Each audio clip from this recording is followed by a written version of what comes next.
ജനുവരി 17 വിവാഹം കഴിഞ്ഞിട്ടും നടി ലെന അക്കാര്യം പുറത്തു പറയാതിരുന്നത് എന്തുകൊണ്ട്? ഇതൊരു ഗോസിപ്പ് വാർത്തയല്ല. ലെന വിവാഹ വിവരം ഇതുവരെ രഹസ്യമാക്കി വെച്ചതിനു പിന്നിൽ രാജ്യ താല്പര്യം കൂടി ഉണ്ടായിരുന്നു. ഇന്ത്യൻ ബഹിരാകാശ ഗവേഷണ രംഗത്തെ ഒരു സുപ്രധാന പ്രഖ്യാപനം കഴിയാൻ കാത്തിരിക്കുകയായിരുന്നു ലെന. കാരണം താരത്തിന്റെ പങ്കാളി വ്യോമസേനയിലെ ഗ്രൂപ്പ് ക്യാപ്റ്റൻ പ്രശാന്ത് ബാലകൃഷ്ണൻ നായരാണ്.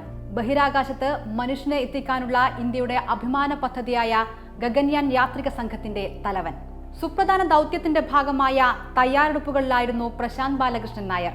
റഷ്യയിൽ 13 മാസം പരിശീലനം പൂർത്തിയാക്കിയതിനു ശേഷം മാനസികവും ശാരീരികവുമായ തയ്യാറെടുപ്പുകൾക്കായി വിവിധ പരിശീലന പരിപാടികളിലൂടെ സംഘാംഗങ്ങൾ കടന്നുപോവുകയായിരുന്നു. വിവാഹ വാർത്ത പുറത്തുവന്നാൽ വരൻ ആരെന്ന് സ്വാഭാവികമായും ആളുകൾ തിരക്കും. ഗഗൻയാൻ സഞ്ചാരികൾ ആരെന്ന രാജ്യം രഹസ്യമാക്കി വെച്ച വിവരം പുറത്താകാനുള്ള സാധ്യത കണക്കിലെടുത്താണ് വിവാഹ വിവരം ഇതുവരെ ആരെയും അറിയിക്കാതിരുന്നതെന്ന് ലെന പറഞ്ഞു.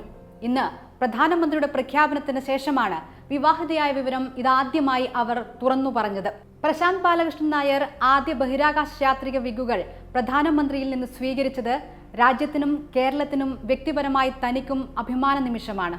2024 ജനുവരി 17 പ്രശാന്തിനെ താൻ ഒരു പരമ്പരാഗത ചടങ്ങിൽ വിവാഹം കഴിച്ചെന്നും വിവാഹ ചിത്രങ്ങൾക്കൊപ്പം ലെന സാമൂഹിക മാധ്യമങ്ങളിൽ എഴുതി. നവദമ്പതികൾക്ക് മംഗളാശംസകൾ.